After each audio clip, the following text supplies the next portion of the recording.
Inflammation. It is a wellness buzzword these days. It can be part of your body's way of protecting you, sure, in the short term, like when you have a sprained ankle, but it can also be a silent process that quietly damages your brain and your heart.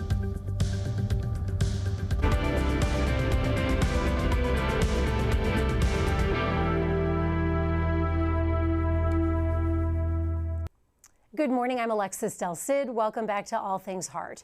Everywhere in the wellness world, you'll find talk about inflammation, from anti-inflammatory diets and supplements to even spa treatments. Today we explore what inflammation does when it comes to your brain and your heart, and how you can take control of your long-term health. We are joined by two experts who are perfect for this discussion. We have cardiologist Dr. Shannon Hughes-Thompson, who joins us from our Olathe studio on the Olathe campus. And we have neurologist Dr. Daniel Mafla. Dr. Mafla is in our KCK studio. Thank you for being here. Happy to be here. We appreciate your time. Okay, Dr. Hughes-Thompson, I want to start with you with how could inflammation affect your heart? So inflammation does affect the heart, and pretty much on any way that you can think of. As you talk about changes to the circulation in the blood vessels, as well as just this flexibility in the mobility of the heart muscle versus the rhythm. So inflammation really can affect all parts of the heart and what it does. Dr. Mafla, how does inflammation in the brain differ from inflammation in other organs in the body? I'm going to answer with a little bias as a neurologist, that I think the brain is special, right? Mm-hmm. But it truly is. You know, it's one of those organs that is very tightly regulated from an immune perspective, especially because it has the blood-brain barrier. That is a system that acts as a filter, very selective to allowing things into the brain that we need, like oxygen or nutrients, but also preventing harmful things from getting in, like infections or toxins or even certain immune cells that shouldn't be there. And but this can be a double-edged sword. One, it's great, not allowing harmful things to get in, but when inflammation happens in the brain, it can take a little longer, or it can be a little harder to fix it or to heal. And the same applies to certain treatments. For example, it's harder to get into the brain because of that, sometimes requiring higher doses or sometimes requiring a prolonged exposure. But the bottom line is that, traditionally it's been thought as an immune-privileged organ, and it is true because of all these factors. So what makes it, all the protective aspects of the brain make it also harder to treat when Sometimes, things get in there? Yes, depends on the specific clinical context, but it can be. And, I'm probably talking more specifically about our immune therapies and anti-inflammatory therapies, but it can be harder for those substances to get in the brain because of this barrier. Dr. Hughes-Thompson, when it comes to the heart, what's the current evidence that links chronic inflammation to heart disease, and how could or should that change prevention strategies? So our understanding of inflammation, and specifically cardiovascular events and issues, is something that's been building up over a long period of time, and with multiple studies, and again, looking at different aspects of, one, what happens to the heart, and two, what part of inflammation is doing what, so we can try to hone into the specific components that we can go after. So we've done multiple studies dating back to the one I remember first was the Jupiter study that was done on cholesterol therapies at preventing development of chronic atherosclerosis that can lead to acute atherosclerosis, which is the blockage of blood vessels or unstable circulation, to the arrhythmia dynamics and everything in between. So the evidence is a lot to look at people with inflammatory conditions. So diabetes mellitus is an inflammatory condition. Rheumatoid arthritis is an inflammatory condition. So a lot of autoimmune disorders make you more prone to earlier and more aggressive atherosclerotic and inflammatory changes within the cardiovascular system. So this has been building up over a long term. And again, when we look at things that modify not just the treatment when we do see inflammation, but the prevention of that inflammation to begin with continues to evolve. And our ability to hone in on specifics is really what's become the change. I do have a follow-up to that, Dr. Hughes-Thompson. When it comes to causes of inflammation, specifically that are heart-related, out of these four factors that I'm about to say, which one would you think has the most influence on inflammation? Would it be diet, lifestyle, environment, or an actual infection causing inflammation in the heart? I would What say do you see the most? It depends if you're talking about more the chronic or long-term buildup and effects of inflammation versus the more sudden or acute injury and things like that. So I would tell you, obviously, when you have a sudden event, such as an infection or things like that, that is obviously going to be more the acute process versus more the chronic dynamic is usually, again, more of your diabetic. And I would say you have to put diet and lifestyle in that same boat. So that combination is really the same thing. It's how you eat, how you take care of your body, that really is the driver. And so when you say lifestyle, you say diet, you're really talking about a very, it's hard to separate those two for me. And the good news is those are things we can control. No right? question. There are decisions with how what you put in your coffee to what you choose to have for your meal versus rather than getting up over your lunch break and going out like a day out today and getting some fresh air and a few steps versus, digging into your computer screen and clicking on some more buttons. So just staying active and trying to choose healthier foods and what you combine really is the difference. Dr. Mafla, you're nodding your head yes when it comes to what I had asked Dr. Hughes-Thompson as far as diet and lifestyle versus an infection. As a neurologist, what are your thoughts on the causes of inflammation in the brain that are most common? Well, it is, this is a very big field of research. I think there's first, all these factors is hard to measure which one might be playing a more important role in causing chronic inflammation. And this inflammation can come from many different places, right? As a response to an infection, it is normal, it is protective, it allows us to be alive. But when that inflammation, whether it's an excessive response to an infection, just in the same example, or when it's like, you have a poor diet, you don't exercise enough, and that can become more of a chronic process. And then we start dealing with consequences of this chronic inflammation, which in a nutshell, I would say acute inflammation, probably 90% of the time is actually a good thing, but chronic inflammation is the one that I see more harmful to the brain. Acute meaning something where you're injured and something swells to protect you.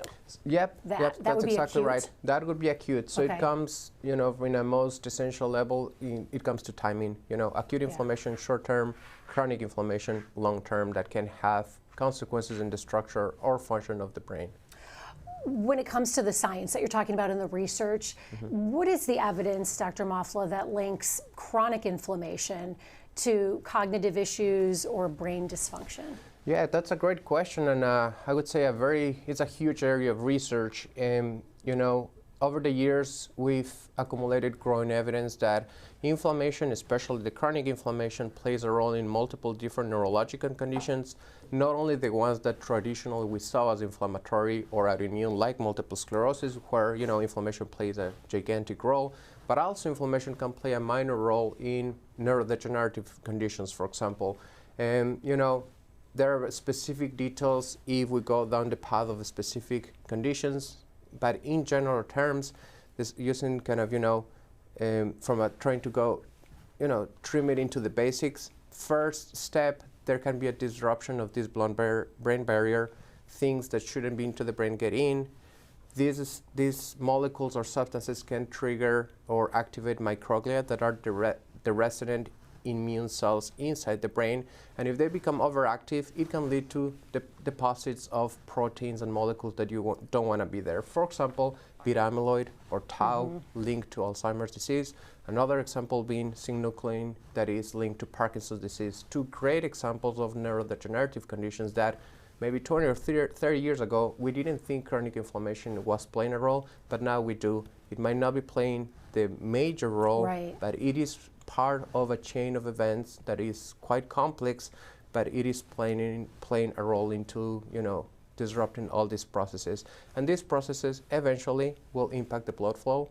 A tissue that doesn't have a good blood flow, especially the tiny little blood vessels, will cause more inflammation. So inflammation leading to chronic inflammation and becomes sort of a vicious cycle, self-perpetuating cycle that will lead into scarring, loss of function, maybe structural damage that can be permanent sometimes, but especially loss of function, and depending on the region of the brain affected, will manifest with different types of symptoms. So within the last 30 years or so, there has been research linking, if I'm understanding correctly, Alzheimer's and Parkinson's in some way to inflammation in the brain.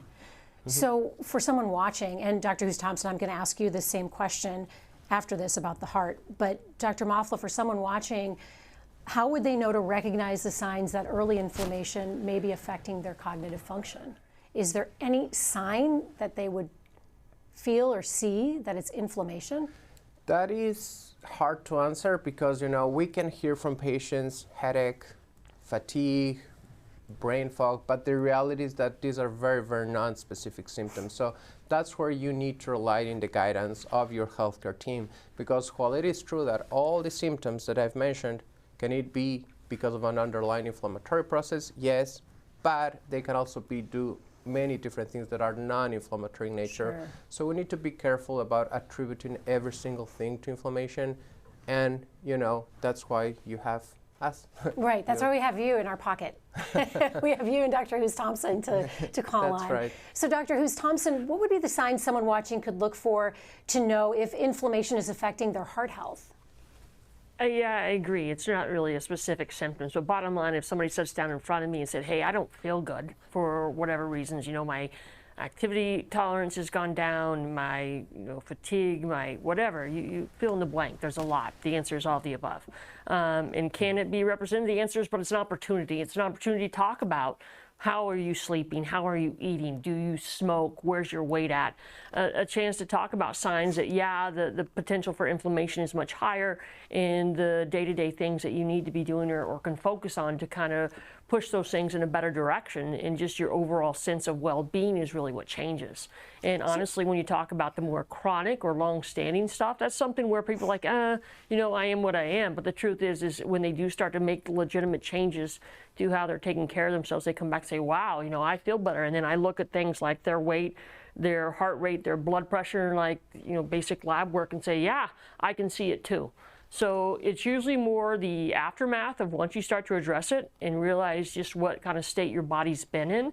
But as far as really long-term symptoms, it's really not necessarily something that you're going to pick up or can go after directly with a symptom. It's just more like, hey, let's pay attention. Let's talk about what you do day in and day out. So as far as specific ways a doctor would measure or gauge inflammation or the presence of it, then, are you saying that it's more you know it was there once the conditions improve? Yeah, as far as the patient conversation really changes when you see them make those changes. You talk about how you eat, whether or not you smoke, what you're doing for an activity, how you're managing your sleep, and they come back like, oh my gosh, I feel better. And like, oh my gosh, your heart rate's 10 beats slower, and your blood pressure's 10 points slower, and your weight's in a better place. And we check things like cholesterol or other basic blood tests that people get, and you don't need all those fancy tests that are helpful but not always necessary to find this. The answer is a lot of times it's already right there in front of you. You just have to know how to have the conversation and go after it. We've also been talking about, Dr. Moffla, acute inflammation versus chronic inflammation. So we know an acute form of inflammation, an obvious one would be you sprain your ankle and it swells. That's the protective kind. What would be acute inflammation of the protective kind in the brain? We worry about chronic, but acute, what would that look like in the brain? So as part of the normal physiologic things that keeps our brain healthy, I would say the microglia plays a very important role. That's essentially a type of immune cell that is born and resides in the brain all the time. It doesn't come out, it doesn't come in from the peripheral blood. And this cell has a very important role in clearing substances that we don't need, or waste products and metabolism in the brain. And of course, that is potentially, you can argue, an inflammatory cell that is just keeping things at bay when things are healthy and things are in balance. We have some questions and some comments that are already coming in on our discussion. So I want to make sure if you have a question or a comment you'd like us to read out loud on the program, you can send it to us right now on YouTube, Facebook, or the All Things Heart email. The links are right there on your screen, and we'll get to those questions in just a moment. Dr. Hughes-Thompson, I want to ask you about anti-inflammatory diets. I actually bought a book about 5 years ago. I just Googled anti-inflammatory diet. In your opinion, as a cardiologist, what is an anti-inflammatory diet? Alexis, I mean, you've been doing this a while, and we've been doing this together a few times. I can ask you, you tell me, what's an anti-inflammatory diet? Okay, well, I've been paying attention. Everything you say, I make sure I mark it. I'm gonna guess, and I'm gonna gather from my reading, it's gonna be the same diet that you recommend for everything, which is similar to the Mediterranean diet. You got it. Beef, So, yeah. fish, lean meats, vegetables, things of that nature. Do you recall the conversation once we had very specific to avocado and the study done Yes. specifically on avocado? So it's like talking Yes. about a specific, very good fatty vegetable, right? Versus other fruits and things like that, berries and things like that. So you can look at those beautiful pictures right there on the screen. Colorful foods, fresh foods, we talk about that. Eat it from the fresh section of your grocery store, go to the freezer section, and then anything in a box, in a jar, in a can, you're getting a processed food, and those processed foods are filled with things that drive inflammation when you talk about what you put in your body. So you know the answer. I think a lot of our viewers have watched before and know the answer, Right. and it hasn't changed. So we call it anti-inflammatory, but it checks the box for pretty much anything cardiac healthy. Guess what? Anti-inflammatory is the same thing. So it's a matter of how it's labeled or what kind of triggers you to start to make better decisions or really hone in on things. But yeah, it's your book, your cookbook. Get it out, Yeah. dust it off, pick out some new recipes. One thing you said that stuck with me, Dr. Hughes-Thompson, I think it was you that said just shop around the periphery. Don't go to the center of the grocery store because that's where all the processed stuff is. You should keep all your grocery shopping to the aisles on the outside because that's where the fresh stuff is. Fresh stuff, frozen stuff, that's the least processed. And then when you start to buy those same things, so you want to buy vegetables, if you can buy them fresh versus in a freezer bag, that's going to be less preserved, and that's going to be less processed, and that's going to be less inflammatory and salt and all those different things that we have to use to put them in those boxes and cans to make them last longer. So if you can eat the same foods, but how they were prepared before they ever got to your house and to your table has a lot to do with it. So a lot of times if you pay attention to that and curb your taste buds to those kind of things, it really has an impact. One thing that is so important that is also the Achilles heel of so many people watching is sleep. Sleep is often the source of anxiety for people because they don't get enough. But Dr. Mafla, what role does good sleep play when it comes to brain inflammation? Let me take a step back and expand a little bit more on that, okay? Because I find sleep is a fascinating process. I would say kind of similar thing. Many years ago, we used to think about sleep as a very passive state, just resting. But we also know that our brain is actually very active when we are sleeping and has many different functions. One of them, for example, memory consolidation. An example, if you don't sleep well, you'll notice that your memory is not working right? The other thing being, metabolic balance. A patient with diabetes that is chronically sleep deprived will have a harder time controlling their sugar numbers. But when it comes to the immune system itself, it is maybe mostly related to that clearance of waste products, From the brain? From the brain that has a sort of like a very specialized type of lymphatic system. And if you are not sleeping well, you're gonna impact this process. And when you have substances in the brain that shouldn't be there, it can create like a low level of chronic inflammation. And that low level of chronic inflammation can essentially become that vicious cycle that I was talking about. And in the long term, sleep deprived, you don't feel well, your memory doesn't act properly, and your metabolism is not right. So that can highlight some risk factors for many other diseases in general, not only brain-related, but systemically related. So sleep is when the brain washes itself out? That's a great way of putting that. Yeah. I like it. Okay. Oh, you like it? Okay, good. I'll take that as a compliment then. I said something medical, right? I summed something up. Dr. Mafla, I want you and Dr. Hughes-Thompson to take a look at this video we're about to play for you because we sent our reporter, Yumi Stroder, out to ask just random people about inflammation and if they think inflammation affects their overall health. I think I know it as a health buzzword, but I think it's probably something that's related to diet. I like to think I know what it is. However, I don't think I fully know the details of what it actually is. I had an abscessed tooth this fall, and I read that an abscessed tooth causes inflammation throughout your whole body. It's real funny you should say that because I got a book on inflammation I haven't read yet, but I hear that word a lot, you know, and foods to eat so you don't inflame. I just know whenever my muscles hurt, I just say it's probably inflamed. When I think of the word inflammation, I think of flare-ups. I know about inflammation because I also have fibromyalgia all throughout my body, and I have inflammation right now. Reduce the amount of processed foods, probably cut out alcohol. Doing physical therapy for my shoulders, back, hip, and legs. Twice a week, strength exercise, and swimming. I think too much meat and animal products cause inflammation. I eat, you know, salmon about 4 times a week, you know, and I don't mind vegetables. Okay, Dr. Who's Thompson, what grade do you give those respondents? I thought it was actually very good.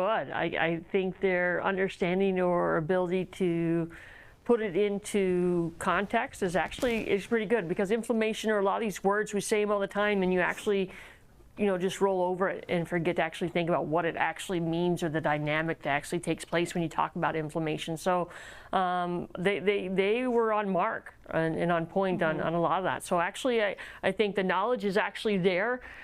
Taking the time to actually take it and apply it and use it, that's always the challenge and the reinforcement we have to get to. Dr. Mafla, it's kind of like what you said 20 years ago. I don't remember anyone mentioning the word inflammation unless you're talking about an ankle sprain. This is really interesting. What were your thoughts on those responses? I think there was a lot of true in what, you know, the general community knows what are the things that we can control. You know, they mentioned diet, they mentioned exercise, they mentioned stress, gut health. So I think all of those things are important. But you know, I also want to highlight that inflammation in general has a poor reputation. And as I said, in reality, acute inflammation, there's good inflammation, right? Sure. It allows us to interact with our environment in a safely manner and not get infections all the time. But all of the answers that we saw were kind of essentially talking about the bad type of inflammation, this chronic inflammation that we've been talking about.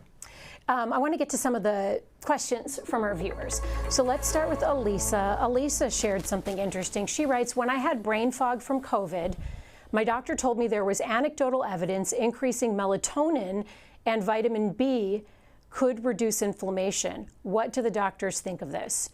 I'm going to start with Dr. Mafla because she's talking about her brain fog. Vitamin B and melatonin. Is there anecdotal evidence that those help?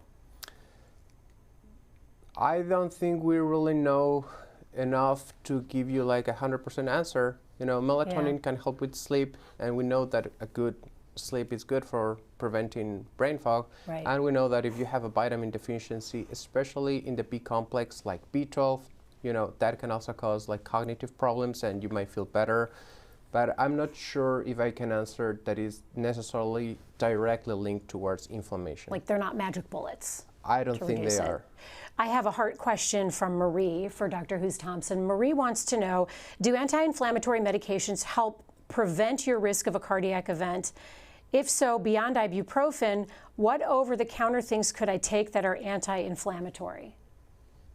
Yeah, so the long-standing one and kind of a relative to ibuprofen is aspirin. So low-dose aspirin. You know, is there a role in changes to anti-inflammation? The answer is yes.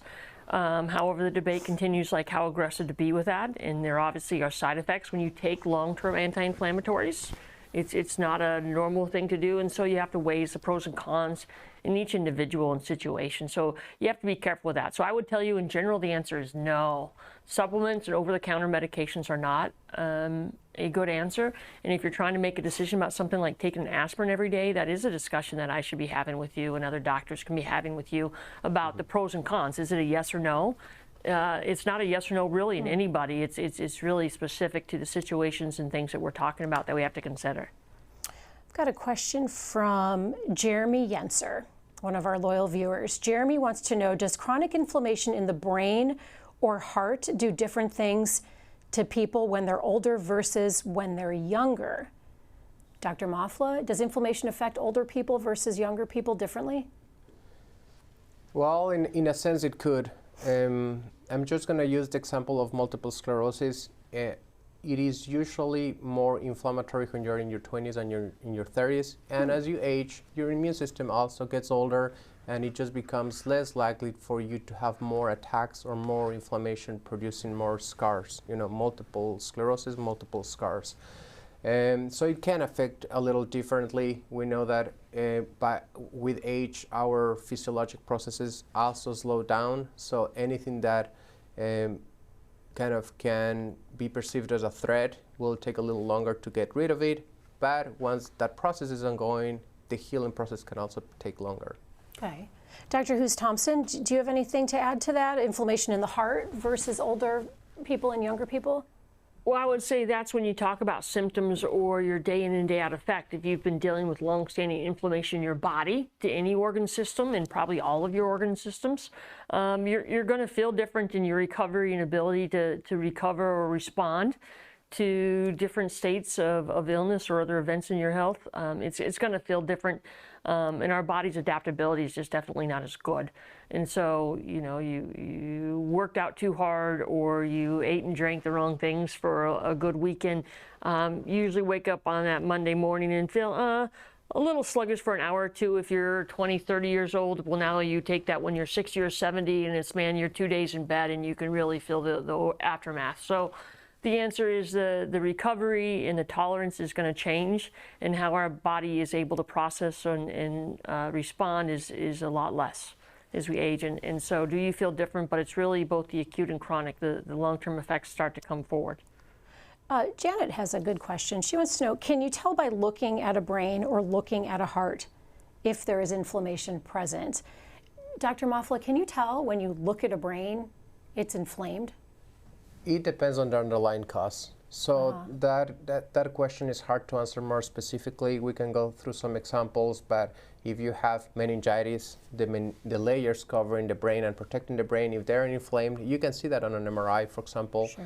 Or same with an abscess. It's essentially a consolidate of inflammation because of an infection. So you can also see that. Would those be acute causes? They could be. I would say they should be considered acute in general, but it can also be excessive, and that's what kind of can perpetuate and create more damage, essentially.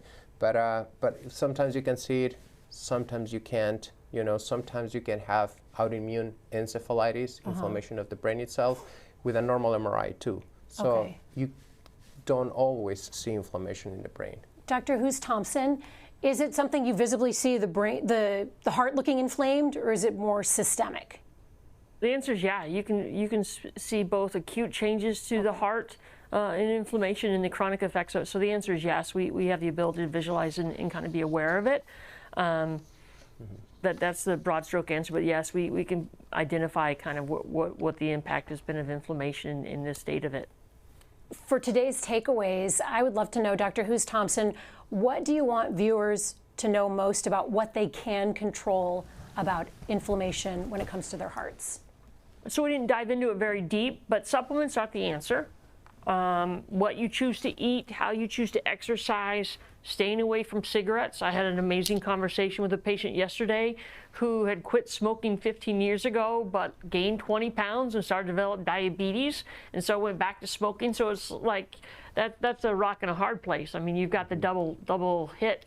And so managing your lifestyle, managing how you eat and what you do to yourself really is the impact, and there's no quick fix. The impact, whether you're 20 versus 40 versus 60 or 80, is always there.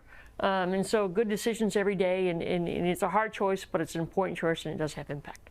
Dr. Mafla, what do you want people to know? I think that in general terms, general community, even the academic community, sometimes we even underestimate the effect of these lifestyle things that and their impact on our health and our brain health. You know, we've mentioned nutrition, exercise, good sleep, stress management. And you know, in reality, it's because we're focusing on the things that we can control. There are others that we can't, like genetics or certain environmental exposures. But you know, with all these wellness trends, you need to be somewhat careful. You know, most of them are not going to harm you. Some of them could.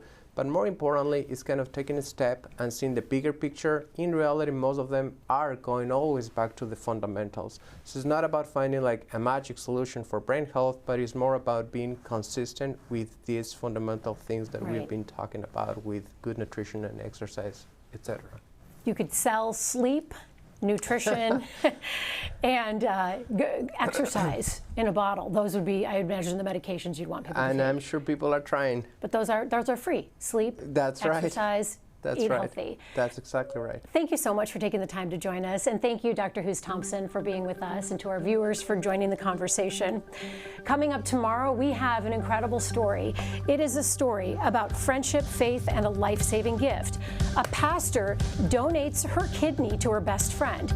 You'll hear how their journey is inspiring others to consider organ donation. Tomorrow at 8 a.m.